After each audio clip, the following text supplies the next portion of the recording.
Assalamualaikum warahmatullahi wabarakatuh. Hai anak-anak semua, selamat berjumpa lagi dengan Ibu Nur. Kali ini kita masih akan membahas tentang ilmu pengetahuan alam. Pokok bahasan kita pada pertemuan kali ini adalah listrik statis. Ya, listrik statis bagian kedua.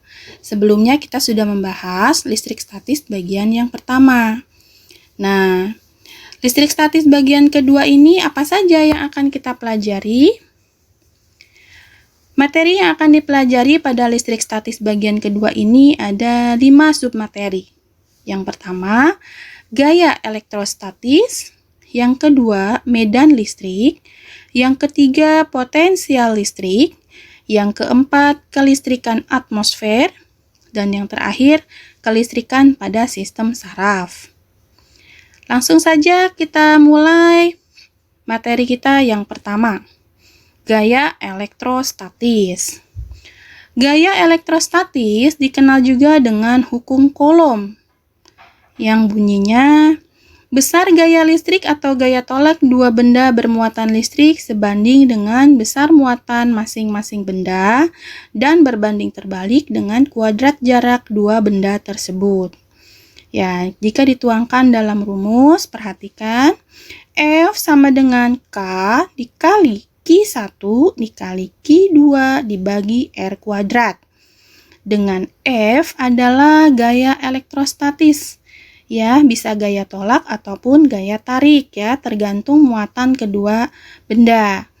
K adalah konstanta Coulomb. Konstanta Coulomb nilainya tetap, yaitu 9 kali 10 pangkat 9 Newton meter kuadrat per Coulomb kuadrat. Q1 dan Q2 adalah muatan masing-masing benda pertama dan benda kedua.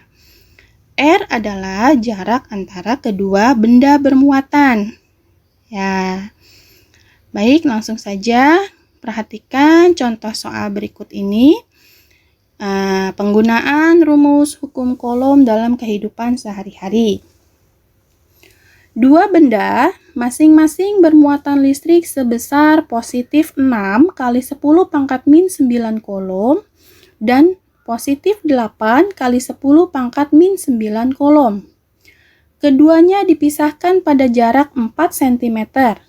Jika nilai K sama dengan 9 kali 10 pangkat 9 Newton meter kuadrat per Coulomb kuadrat, berapakah gaya tolak-menolak antara kedua benda tersebut? Nah, cara menjawabnya, anak-anak biasakan menjawab soal-soal fisika secara sistematis. Bagaimana? Perhatikan cara menjawab berikut ini. Diketahui Q1 sama dengan positif 6 kali 10 pangkat min 9 Coulomb. Q2 sama dengan positif kali 10 pangkat min 9 Coulomb. R sama dengan 4 cm. Nah, kita konversi menjadi meter anak-anak karena satuan R adalah meter. Jadi 4 dibagi 100 hasilnya adalah 0,04 meter. Ya, biasakan juga cara menjawabnya menuliskan rumusnya. F sama dengan K dikali Q1 kali Q2 per R kuadrat. Nah, kemudian masukkan angkanya. 9 kali 10 pangkat 9 dikali 6 kali 10 pangkat min 9 dikali 8 kali 10 pangkat min 9 dibagi 0,04 kuadrat. Nah, masing-masing angka kita tuliskan terlebih dahulu, yaitu 9 dikali 6 dikali 8. Kemudian baru pangkat eksponensialnya, karena koefisiennya sama, tuliskan dulu 10-nya, baru kita perhatikan pangkatnya masing-masing. 9 dikurang 9 dikurang 9. Nah, 9 dikurang 9, 0, 0 dikurang 9 berarti minus 9. 10 pangkat 9 di akhirnya ya. Dibagi 0,016. Dari mana 0,016? 0,016 didapatkan dari kuadrat 0,04. Hasilnya adalah 27 kali 10 pangkat min 5 Newton. Jadi, gaya tolak-menolak antara kedua benda sama dengan 27 kali 10 pangkat min 5 Newton. Ya, itu untuk pembahasan gaya elektrostatis. Baik anak-anak, kita lanjutkan materi kita berikutnya. Medan listrik.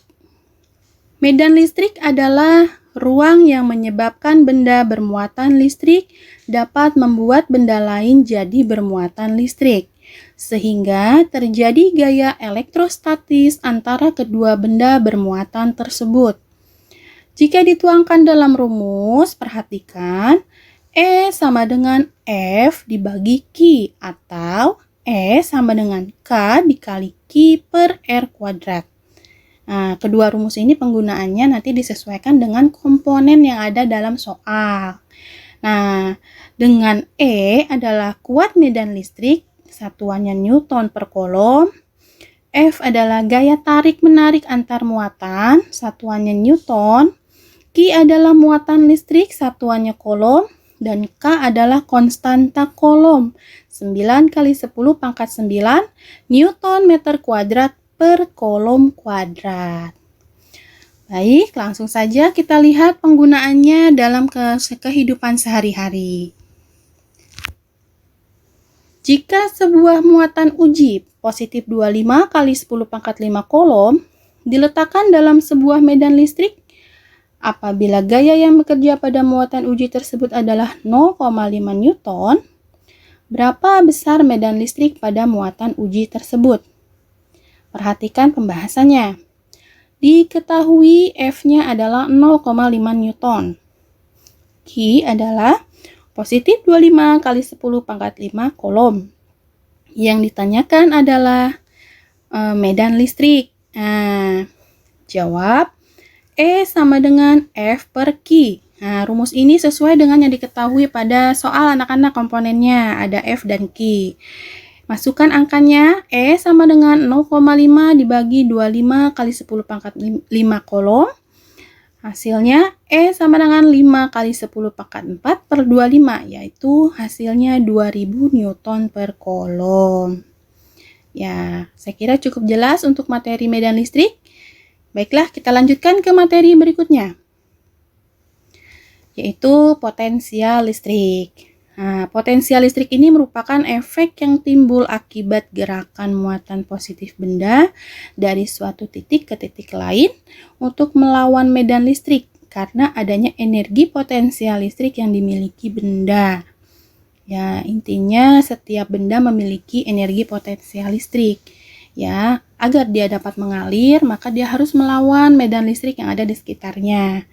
Nah, bagaimana kalau dituangkan dalam rumus? V sama dengan W per Q, di mana V adalah beda potensial atau potensial listrik, satuannya volt. W adalah energi listrik, satuannya joule, dan Q adalah muatan listrik, satuannya kolom. Baik, kita perhatikan penggunaannya dalam kehidupan sehari-hari. Sebuah sumber tegangan mempunyai energi potensial listrik sebesar 15 Joule untuk memindahkan 2,5 kolom muatan listrik.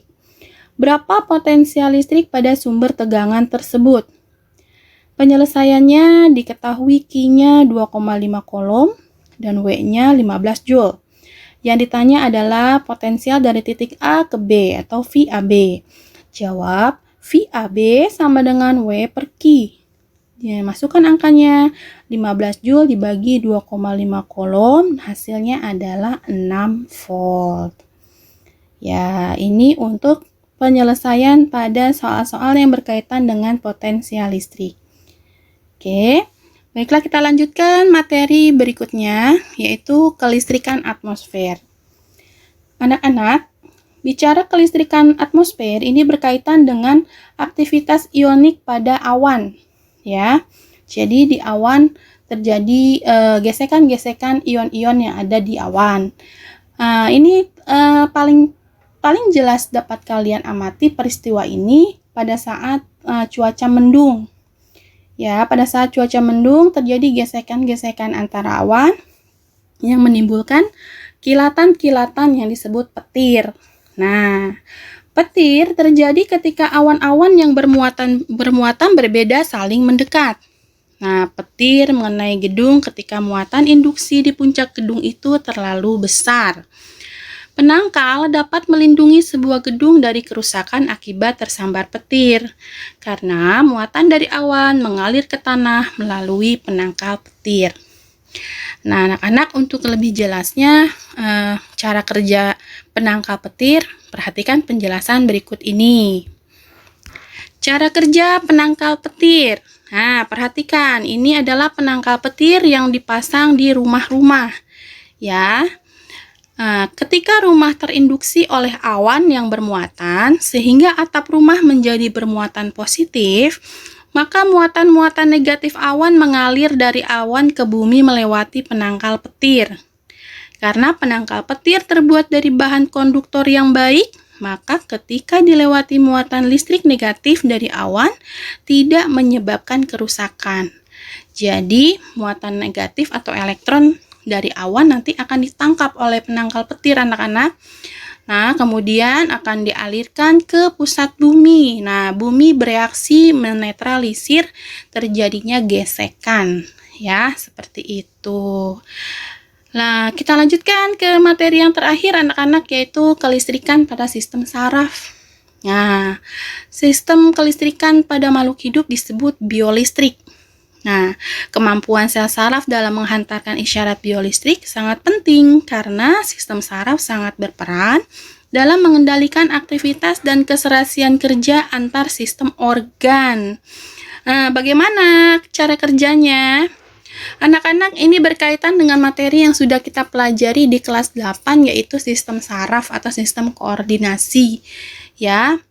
Nah, di dalam tubuh kita itu terdapat miliaran sel saraf yang saling berhubungan, ya, atau disebut neuron, ya. Nah, yang berhubungan adalah antara dendrit dan reseptor masing-masing sel saraf. Bagaimana cara kerja dendrit dan reseptor dalam tubuh? Perhatikan penjelasan berikut ini. Saat neurotransmitter dilepaskan dari sel saraf lain, impuls atau rangsangan akan diteruskan ke sel saraf berikutnya. Neurotransmitter mengakibatkan muatan positif Na+ masuk ke dalam sel saraf. Nanti akan dialirkan melalui akson nih, anak-anak. Akson adalah bagian yang panjang. Perhatikan penjelasan B. Saat muatan positif Na+ masuk ke dalam sel saraf melewati membran sel, rangsang listrik mengalir ke ujung akhir sel saraf. Nah, nanti akan bermuara pada reseptor. Reseptor ini nanti akan terhubung dengan dendrit pada sel saraf yang lain, ya. Perhatikan penjelasan C. Saat rangsangan telah mencapai ujung sel saraf, neurotransmitter akan dilepaskan kembali menuju sel saraf lain atau sel tujuan. Nah, seperti itu ya. Jadi, antara satu sel saraf dengan satu sel saraf yang lain dalam tubuh kita itu saling berhubungan dan jumlahnya miliaran. Ya, itulah cara kerja sel saraf dalam tubuh dan bagaimana aliran listrik mengalir dalam tubuh. Anak-anak, kita sudah berada pada materi yang terakhir. Ini kelistrikan pada sistem saraf ini, kalian tambahkan lagi wawasannya, kalian baca-baca referensi yang banyak untuk bisa membantu kalian memahami mekanisme kerja kelistrikan pada sistem saraf ini. Baik, kita sudah berada di ujung materi listrik statis bagian kedua. Kita tutup dengan membaca hamdalah. Alhamdulillahirabbil alamin. Mudah-mudahan bermanfaat dan kalian sukses di masa depan. Wassalamualaikum warahmatullahi wabarakatuh.